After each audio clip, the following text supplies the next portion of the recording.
गुरुजी, हम मंत्र जप करते हैं तो वो सिद्ध कैसे हुआ, ये कैसे मालूम पड़ता है?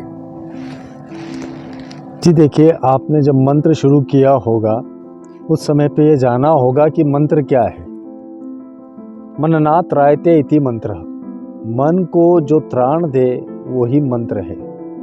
मंत्र एक ध्वनि विज्ञान है जो कि साउंड के रेजोनेंस के ऊपर काम करता है। आपने सुना होगा कि सबसे तेज जिसे वाणी कहते हैं वो चींटी की है और वो इतनी बारीक है कि सामान्य मानव उसको सुन नहीं पाता है, किंतु काफ़ी तीक्ष्ण उसकी ध्वनि होती है। साथ ही व्हेल का सुपरसोनिक आपने सुना होगा। रेडियो वेव्स के बारे में आप जानते ही हैं कि रेडियो वेव्स किस तरीके से करोड़ों लाखों मील दूर तक चले जाती है। उसी प्रकार से हमारा ये जो मस्तिष्क है, हमारा जो अस्तित्व है, हमारा ये जो पिंड है, ये एक इतना ऊंची मशीन है, उत्कृष्ट यंत्र है कि जिसके अंदर किसी भी प्रकार की ध्वनि को भी हम सैकड़ों करोड़ों मील दूर तक पहुंचा सकते हैं। मंत्र ध्वनि एक संपूर्ण विज्ञान है। वाद्य यंत्र जिस प्रकार से हम बजाते हैं तो उसका प्रत्येक स्वर जो निकलता है वो स्वर भी एक मंत्र है। जब हम शाक्त तंत्र के अंदर या अमल तंत्र के अंदर के जो स्वर है उस विज्ञान की बात करते हैं तो जिस प्रकार से जो देवी के भक्त थे उन्होंने देखा होगा कि हमारी जितनी वर्णावली है उन वर्णावली के स्वर भी एक प्रकार का मंत्र है। जैसे सिद्ध कुंजिका स्तोत्र में कहा, हम कम चम टंग टंग पंग यंग शंग विंग दुंग गैंग विंग हंक्षम दिशाग्रम त्रोटे त्रोटे दिप्तम कुरु कुरु स्वाहा। तो इन मंत्रों के अंदर हमारे जो पंच तत्व है उनको जागृत करना, उनको एक्टिवेट करना, उनका प्रत्यक्षीकरण सहज संभव हो जाता है उनको सिद्ध कर लेने पे। जैसे ऐसे मंत्र हैं जिनसे अचानक वायु चालू की जा सकती है, ऐसे मंत्र हैं जिनसे अग्नि प्रस्फुटित की जा सकती है, प्रज्वलित की जा सकती है। उसी प्रकार से भूमि का जो कंपन है वो भूकंप लाने की विद्या भी मंत्रों के अंदर हमारे विद्यमान है।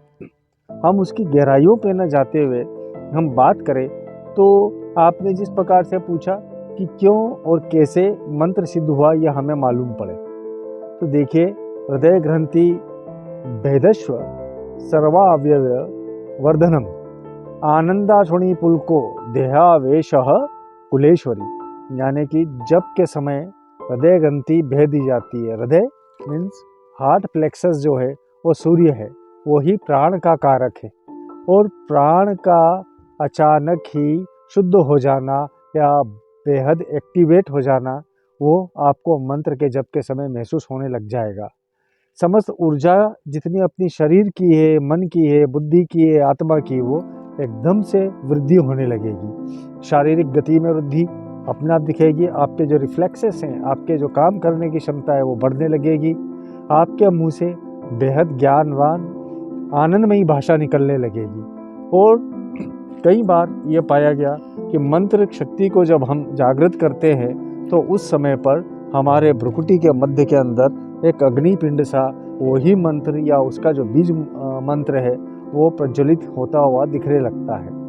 अब मंत्र में किस प्रकार से आपको अनुभूत हो कि वो सिद्ध हो गया है, तो यदि आपने किसी संकल्प का मंत्र लिया है तो स्पष्ट है उस संकल्प की पूर्ति होती हुई या उसको संकल्प के प्रति आपका मार्ग प्रशस्त होता हुआ दिखने लग जाएगा। जो भी कामना आपने की उसकी पूर्ति होने लग जाएगी। उसका सिद्ध होना ही ये प्रमाण है कि आपका मंत्र सिद्ध हो गया है।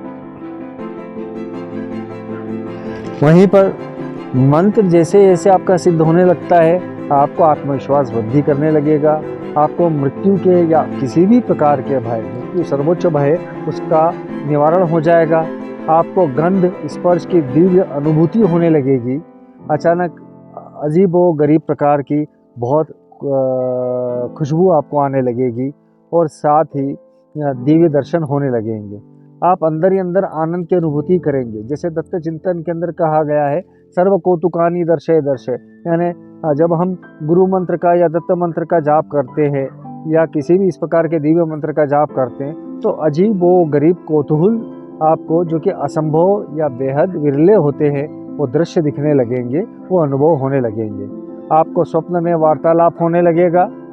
मंत्र सोते जागते बिना प्रयास के आपके अंदर ही चलने लगेंगे। उसके लिए माला की जरूरत नहीं पड़ेगी, आपके प्रयास की जरूरत नहीं पड़ेगी, आपके बैठक की जरूरत नहीं पड़ेगी कि आसन लगा करके बैठे। आपकी सांसों के साथ मंत्र चलने लगेगा, यानी आप स्वयं मंत्रमय हो गए। जैसे वाचिक मंत्र है, मानसिक मंत्र है, उपांशु मंत्र है, तो आप बोल करके उनको करते, बिना बोले अपने आप मुँह से वही मंत्र निकलने लगे।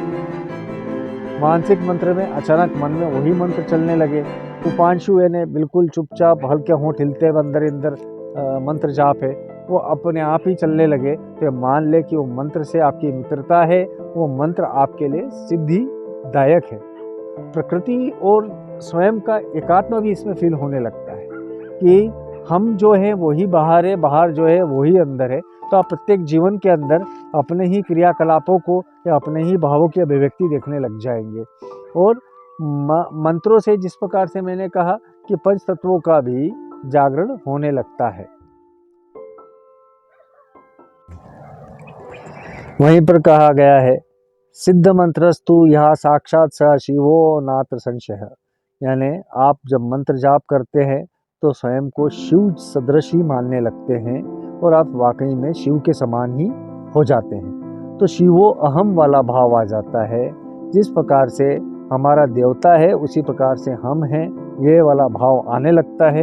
यही हमारी लौकिक परालौकिक सिद्धि का दर्शन है, यही उसका अनुभव है। और ऐसे अनेकानेक मंत्र हैं जिनकी क्वांटिटी यानी उनकी मात्रा है, तो उनके विषय में कभी और बात करेंगे, किंतु उन मात्राओं का भी उस आधार पर ही होगा। देखिए, रिपीटिशन के अंदर एनर्जी है। जब हम किसी भी चीज़ को घिसते हैं तो आप देखेंगे कि आपने हाथ के ऊपर उंगली घिसी तो 1 2 3 4 5 7 10 बार के अंदर आपकी उंगली से ऊर्जा हो जाएगी, गर्म होने लग जाएंगे दोनों हाथ या जमीन। आप ये देखेंगे कि बार बार का रिपीटिशन ऊर्जा को जन्म देता है। तो मंत्र आप जितनी बार जाप करेंगे उतनी ज़्यादा ही तीक्ष्ण ऊर्जा होने लगेगी। एक संख्या तक उसका घर्षण उचित है, उसके पश्चात में वही ऊर्जा आपको जलाने लगेगी या आपको चोटिल करने लगेगी। तो कई सारे देवी देवता या हमारे ग्रहों के मंत्र हैं जिनकी एक निश्चित मात्रा है। उस निश्चित मात्रा के करने के बाद स्वतः ही उसकी अनुभूति होने लगती है कि वे सिद्ध हो गए हैं। जी।